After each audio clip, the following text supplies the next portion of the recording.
오늘 성경 말씀은 사무엘하 21장 1절부터 14절의 말씀입니다. 사무엘하 21장입니다. 사무엘하 21장 1절부터 14절에 있는 말씀.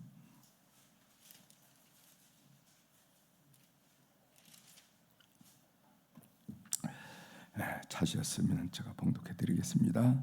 사무엘하 21장 1절입니다. 다윗의 시대에 해를 거듭하여 3년 기근이 있으므로 다윗이 여호와 앞에 간구하며 여호와께서 이르시되 이는 사울과 피를 흘린 그의 집으로 말미암음이니 그가 기본 사람을 죽였음이니라 하시니라.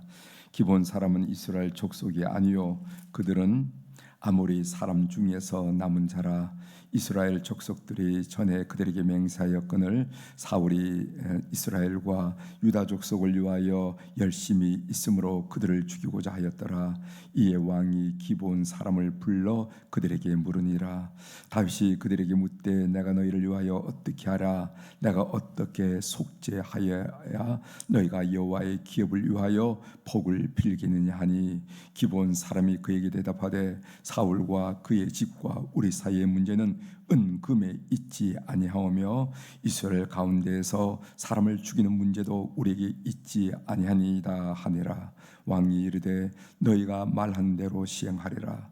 그들이 왕께 아뢰되 우리를 학살하였고 또 우리를 멸하여 이스라엘 영토 내에 머물지 못하게 하려고 모해한 사람의 자손 7사람을 우리에게 내주소서. 여호와께서 택하신 사울의 고을 기브아에서 우리가 그들을 여호와 앞에서 목베어 달겠나이다 하니 왕이 이르시되 내가 내주리라 하니라. 그러나 다윗과 사울의 아들 요나단 사이에 서로 여호와를 두고 맹세한 것이 있으므로 왕이 사울의 손자 요나단의 아들 무비보셋은 아끼고 왕이 이에 아야의 딸 리스바에게서 난다 고 사울의 두 아들 알모니와 무비보셋과 사울의 딸 메르백에서 난 자 고 무홀랏 사람 바르실레의 아들 아드리엘의 다섯 아들을 붙잡아 그들을 기본 사람의 손에 넘기니 기본 사람이 그들을 산 위에서 여호와 앞에 목매어 달매 그들 7사람이 동시에 죽으니 죽은 때가 곡식 빼는 첫날 곧 보리 베기 시작한 때더라. 아야의 딸 리스바가 굵은 배를 가져다가 자기를 위하여 바위 위에 펴고 곡식 빼기 시작할 때부터 하늘에서 비가 시체에 쏟아지기까지 그 시체에 낮에는 공중에 새가 앉지 못하게 하고 밤에는 들짐승이 범하지 못하게 한지라. 이에 아야의 딸 사울의 저 리스바가 행한 일이 다윗에게 알려지매 다윗이 가서 사울의 뼈와 그의 아들 요나단의 뼈를 길르앗 야베스 사람에게서 가져가니 이는 전에 블레셋 사람들이 사울을 길보에서 죽여 블레셋 사람들이 벳산 거리에 매단 것을 그들이 가만히 가져온 것이라. 다윗이 그곳에서 사울의 뼈와 그의 아들 요나단의 뼈를 가지고 올라오매 사람들이 그 달려 죽은 자들의 뼈를 거두어다가 사울과 그의 아들 요나단의 뼈와 함께 베냐민 땅 셀라에서 그의 아버지 기스의 묘에 장사되 모두 왕의 명령을 따라 행하니라. 그 후에야 하나님이 그 땅을 위한 기도를 들으시니라. 아멘. 14절까지 함께 읽었습니다.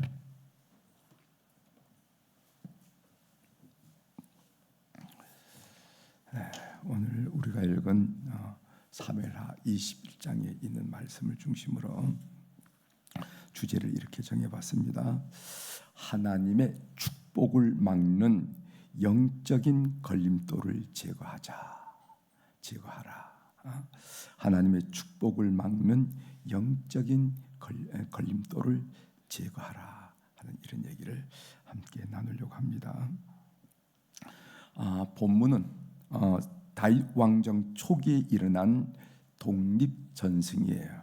그래서 이것이 연대기적으로 사무엘하 20장 다음에 21장이 있는가 보다 이렇게 하면은 잘못 오해하는 것입니다.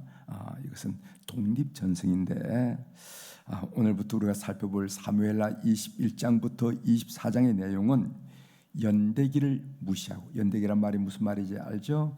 연대로 이렇게 차곡대로 사울 왕이 지체가 1년 때, 2년 때, 3년 때 무슨 일이 나는가 하고 그 연대기적 기술로 된 것이 아니라 연대기를 무시하고 다윗 시대에 일어난 중요한 사건들을 우리에게 소개해 주고 있습니다. 본문은 한 사람의 불순종이 공동체에 어떤 영향을 주는지, 어떤 어려움을 주는지 알려주는 사건이라 이렇게 보여집니다.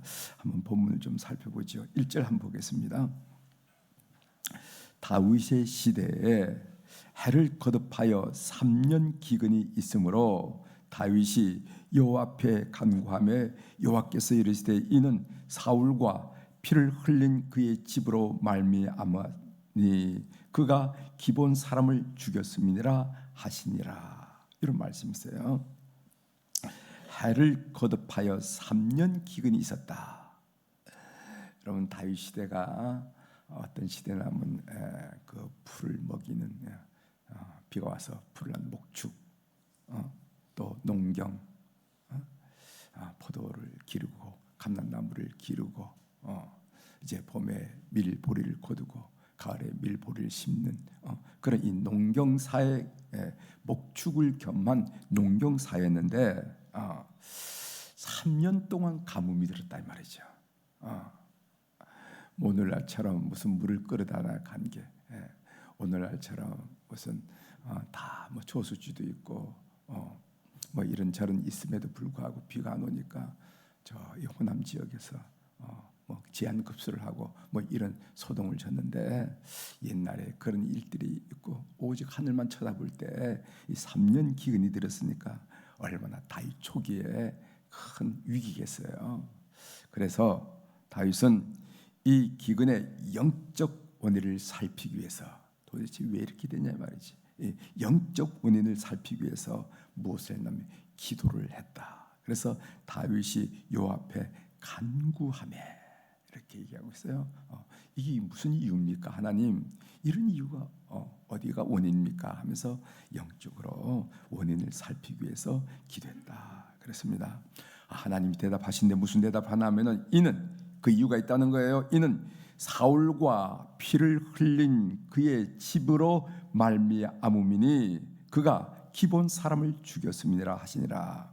여기 기본 사람이라는 것은 가나안 원주민 중에 한 민족 부족입니다.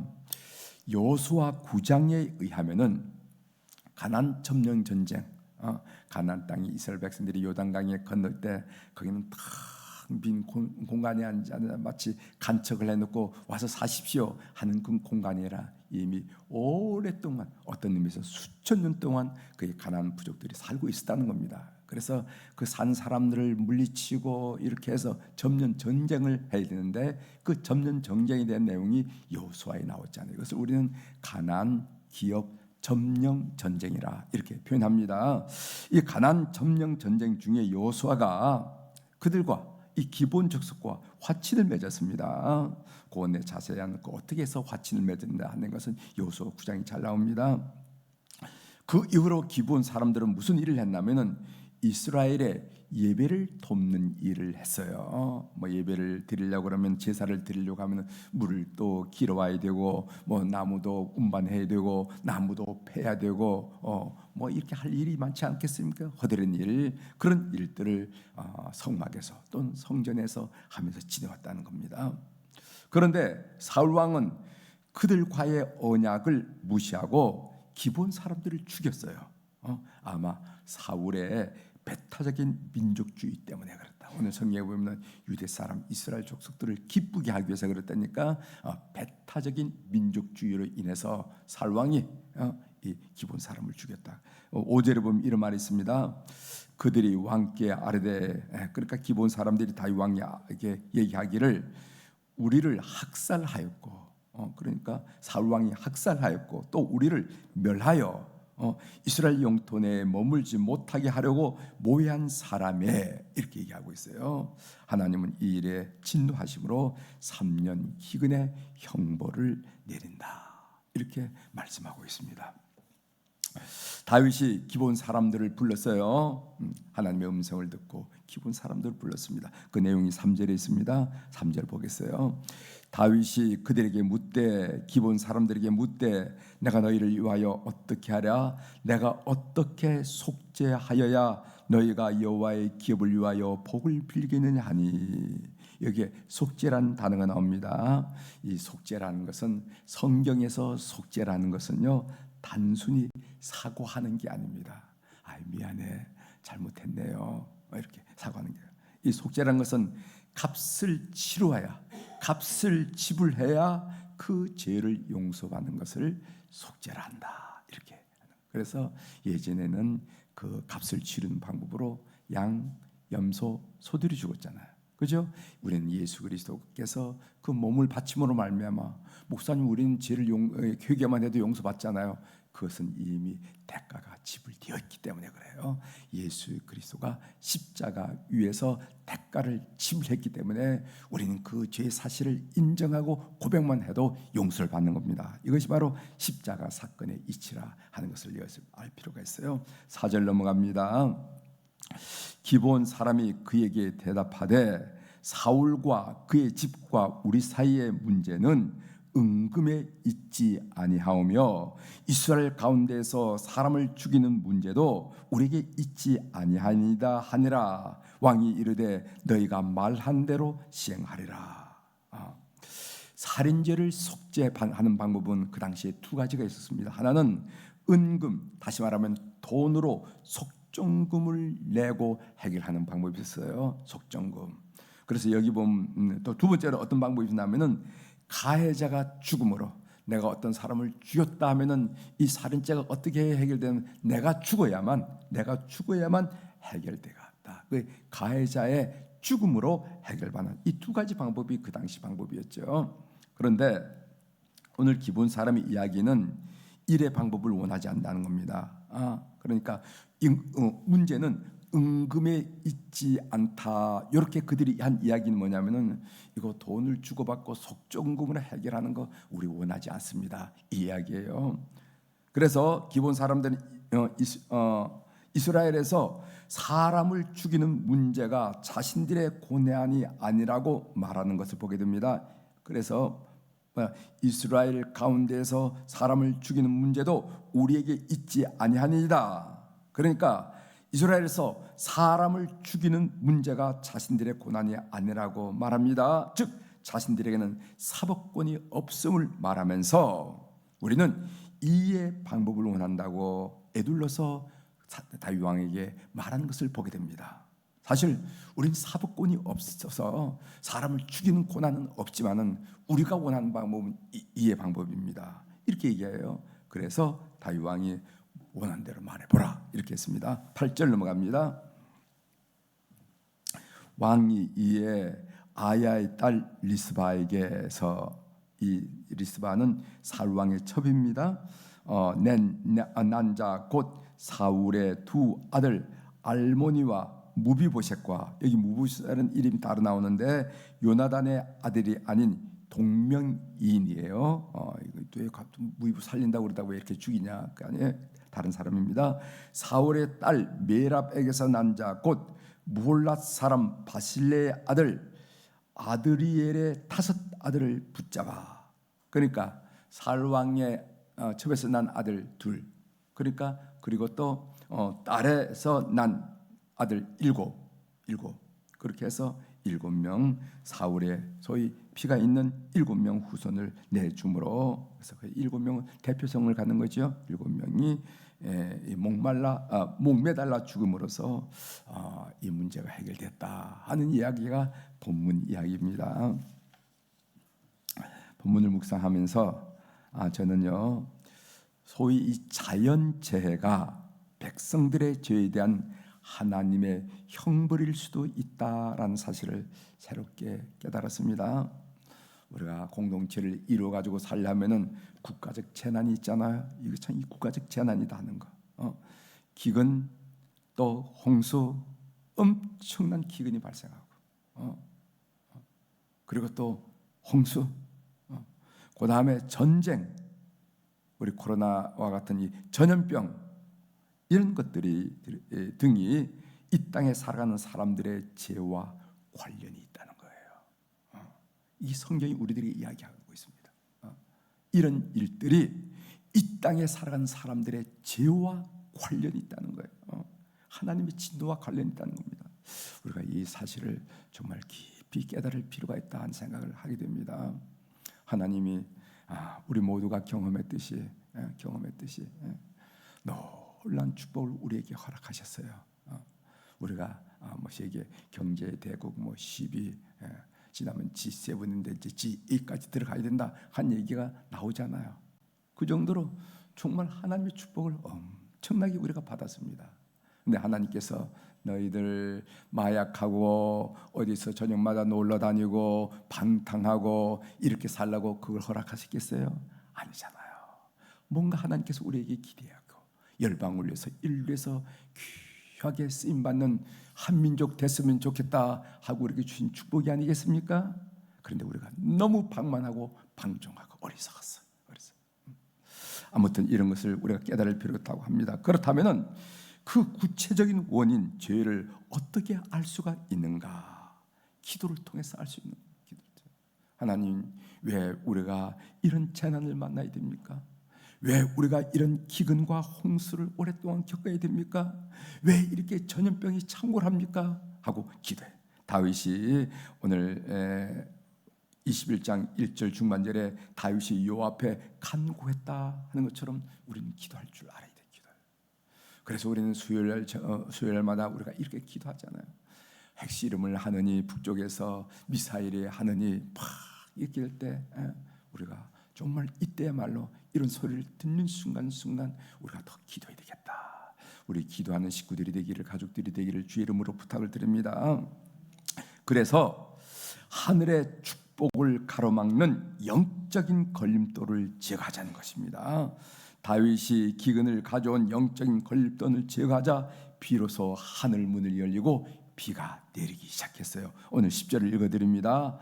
아야의 딸 리스바가 굵은 배를 가져다가 자기를 위하여 바위 위에 펴고 곡식 베기 시작할 때부터 하늘에서 비가 시체에 쏟아지기까지 비로소 여기가 비가 쏟아진다는 표현이 나와요. 비가 쏟아진다. 여러분 14절 보겠습니다. 사울과 그의 아들 요나단의 뼈와 함께 베냐민 땅 셀라에서 그의 아버지 기스의 묘에 장사돼 모두 왕의 명령을 따라 행하니라. 그 후에야 하나님이 그 땅을 위한 기도를 들으시니라 하고 그 후에라라고 표현하고 있죠. 그 후에야 하나님이 그 땅을 위한 기도에 귀를 기울이시고 들으신다. 이렇게 말씀하셨다는 겁니다. 우리에게도 하늘의 축복을 가로막는 영적인 걸림돌이 있지 않는가 살펴보셔야 돼요. 여러분 이사야 59장 1절 2절에 보면 이런 말씀이 있습니다. 여호와의 손이 짧아 고온하지 못하심도 아니요 귀가 둔하여 듣지 못하심도 아니라 오직 너희 죄악이 너희와 너희 하나님 사이를 갈라놓았고 너희 죄가 그의 얼굴을 가려서 너희에게 듣지 않으시게 함이니라 이렇게 했어요. 이게 이사야 59장 1절 2절에 있는 말씀이에요. 이스라엘 백성들이 하나님께 원망합니다. 하나님, 우리가 선택받은 민족이 아닙니까? 우리의 조상이 아브라함이 아닙니까? 약속받은 다윗의 후손이 아닙니까? 그런데 왜 하나님 우리의 곤경을 구하지 않으시고 우리의 간구하는 소리에 듣지 않으십니까? 그랬더니 하나님이 이사야 59장 1절 2절에 대답하는 겁니다. 그래? 이유를 말해줄게. 그 이유는 뭐냐면은 너의 죄가 너와 하나님 사이를 내었다 이 말이죠. 옛날 오늘 개혁 개정편은 사이를 내었다 그런데 옛날 개혁판에는 뭐라고 설명하냐면 죄의 담이 생겼다는 거예요. 집에 담이 있으면은 바깥과 안을 차단하는 것처럼 너와 우리 사이가 담이 있다 이 말이지. 그 담의 종류가 뭐 죄의 담이라고. 죄의 담. 오늘 이 개혁 개정판에서는 너희 사이를 내었다는 거예요. 그리고 뭐라고 그랬습니까? 너희 죄가 그의 얼굴을 가려서 너와 너희 사이를 나와 너희 사이를 가위를 갈라놨기 때문에 내 능력의 손이 너에게 미치지 못하고 또 너희 죄가 내 얼굴을 가렸기 때문에 너희들이 아무리 소리를 쳐도 내 귀에 너희들의 음성이 들리지 않는다 하는 이야기가 이사야 59장 1절 2절이에요. 그렇습니다. 우리가 우리의 기도에 하나님의 응답을 기다리는 것보다 응답해 주세요 기다리는 것보다도 하나님이 우리가 영적인 걸림돌을 제거하기를 더 간절히 기다리다는 사실을 여러분이 아셔야 된다는 거예요. 주님 응답해 주세요 하고 우리가 하나님의 기도 응답을 간절히 삼하는 것처럼 하나님 우리를 바라보면서 간절히, 그보다도 간절히 기다리는 건 뭐냐면은 너와 나 사이에 영적인 걸림돌이 제거되길 기다리는 거예요. 우리에게 절절한 회개만이 막힌 하늘문을 연다 하는 사실을 다시 한번 이 본문을 통해서 새겨 듣는 여러분이 되기를 주의 이름으로 축원합니다. 기도하시겠습니다.